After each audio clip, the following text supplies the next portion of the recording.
Hi everyone, welcome to my channel. Paolo Avellino at Kim Chiu magkasama nga ba talaga sa Tagaytay, or talagang nalinlang lang tayo? Kimi at Pao excited na sa kanilang movie.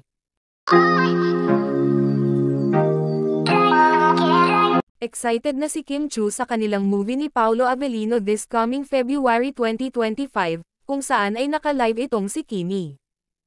My Love Will Make You Disappear. Pelikula po namin yan ni Paolo Avellino this February 12, 2025. Huwag po natin kakalimutan. Sama-sama po tayo this Valentine's season. My Love Will Make You Disappear under Star Cinema. See you next year. Bye-bye!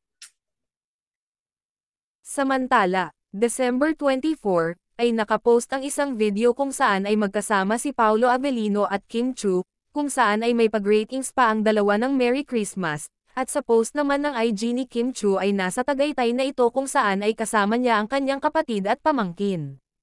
Pagsapit ng Christmas, wala namang pa-update si Kimi kundi isang video lamang na naka-video ito sa labas ng kanyang rest house, kung saan ay nakunan ang isang sasakyan kung saan ay same din sa post ni Paolo Avellino sa kanyang IG stories. Kung papansinin, same lang din ang background sa post ni Kimi at Paolo. So ibig sabihin posibleng magkasama talaga sila sa Christmas or dumaan lamang si Paolo.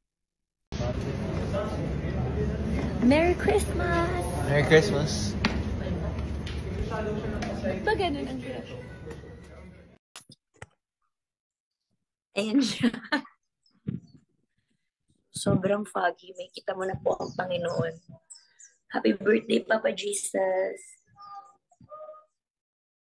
So, ayan. Super lamig po talaga kung nasan ako ngayon. Ayan. Nakikita mo na.